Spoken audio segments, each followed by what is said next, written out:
ఒకానొక రోజు లిల్లీ ఆడుకుంటూ ఆడుకుంటూ అలసిపోయింది.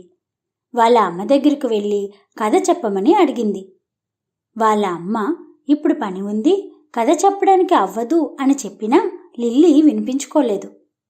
సరే అని లిల్లీ వాళ్ళ అమ్మ కథ చెప్పడం మొదలుపెట్టింది. అనగనగా 2000 రూపాయల నోటు, 1 రూపాయి నాణెం ఒకే పర్సులోకి చేరాయి. రూపాయి నాణెం 2000 నోటుని కలిసిన ఆనందంలో ఆశ్చర్యపోతూ 2000 నోటును అలాగే చూస్తూ ఉండిపోయింది.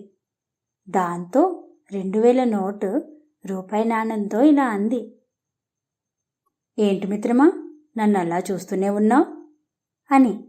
అప్పుడు రూపాయి నాణెం ఇలా అంది, ఏమీ లేదు మిత్రమా, నీ విలువ నాకంటే 2000 రెట్లు ఎక్కువ కదా.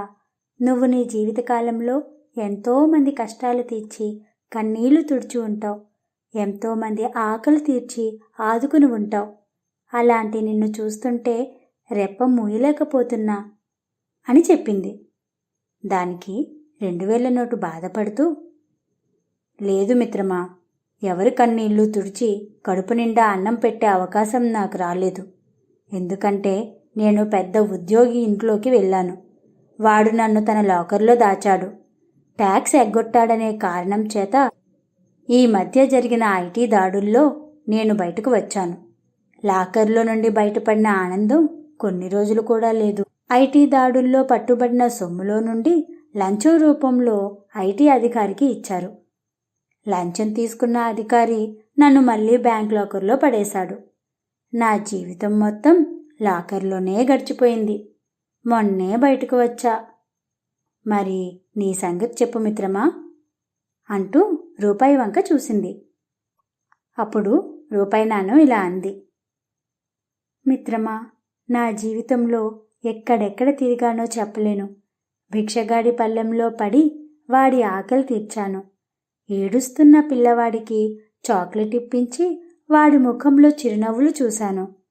పూజారి ఆర్తి పళ్ళెంలో దేవుడి హుండీలో అక్కడ నుండి భగవంతుని చరణాలు తాకి అలా ఒక్క చోటేంటి, నేను తిరగని చోటే లేదు మిత్రమా. భగవంతుని పాదాల నుండి మొదలుకొని పేదోని అంతిమ యాత్రల వరకు నేను ప్రతి చోట ఉన్నా అంటూ ధీమాగా చెప్పింది. అప్పుడు 2000 నోటు ఇలా అంది, ఎంత విలువైనది అన్నది కాదు మిత్రమా, ఎంతమందికి చేరువై వారి ఆకలి తీర్చామన్నదే ముఖ్యం అని.